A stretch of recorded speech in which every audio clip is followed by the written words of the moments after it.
I'm so grateful for that. But yeah, I have been in the US since 2011. It's 15 years now. Mm, Yes.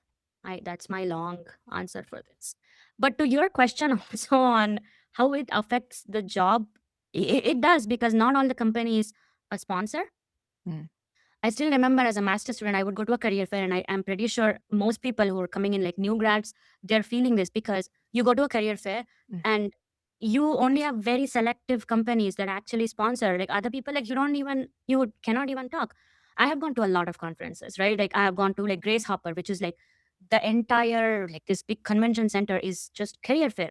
mm, And even there, I don't know, more than 50% of the companies don't sponsor you. So you're just like standing there. To be honest, I would just collect swag. I'm like, oh, mm, fine, you want, I'm just like, what do you want me to do?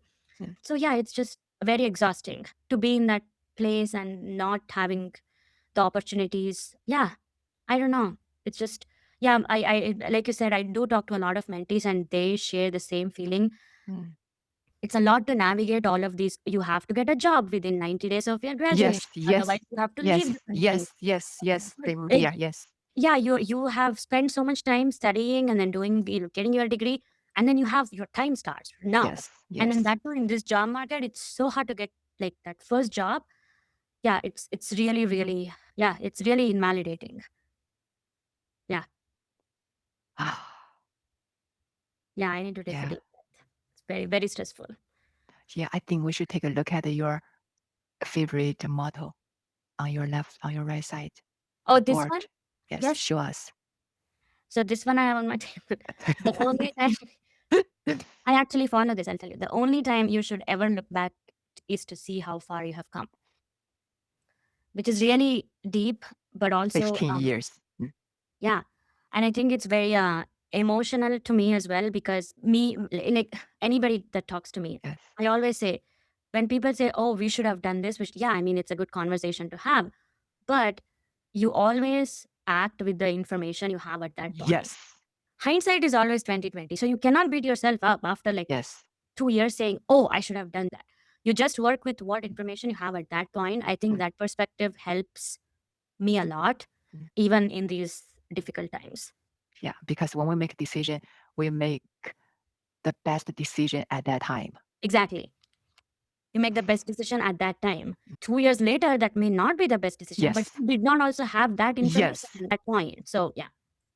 I think that's very validating to hear that. Okay, so now look at your journey to stay in the US. Now, I heard like a sister and her husband are also building careers in the state, and the only sister you have. So, what is it like having a family member going through similar immigration journeys like you? I want to say they're a little bit different than us, probably because my sister and my brother-in-law are physicians. They're doing their residency. Mm, They're on J1. So I mm, think their visa journeys is a little bit different.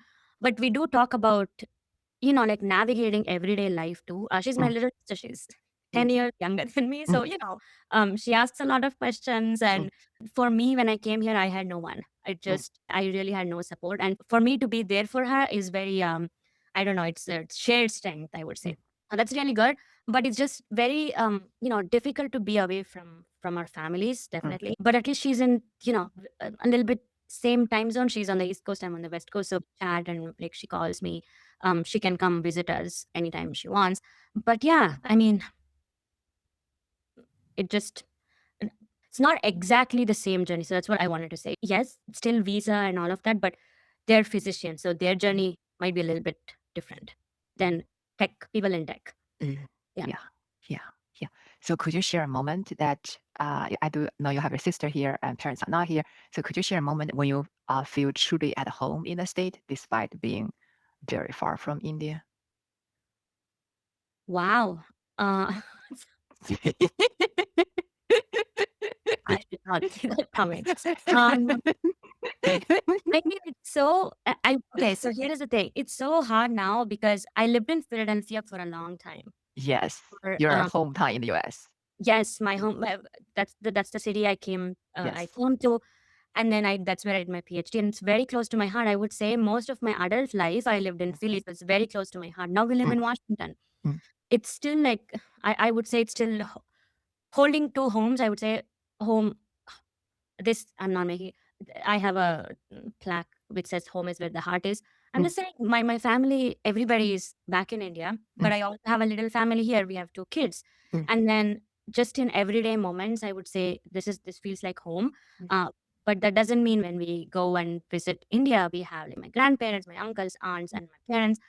That's also home. So mm. Yeah, it's I it's don't know. true. I feel like most immigrants feel the same way. Yes, That we are yes, tied yes. between these 2 homes. We make every effort so that our kids know our roots and our culture. And so we try to celebrate festivals, like involve them in daily rituals like pujas and all of that. We mostly eat Indian food, so they know our food Mm. and our values, like where we come from. I mean, they're US citizens. They won't understand all of this Based high on struggle.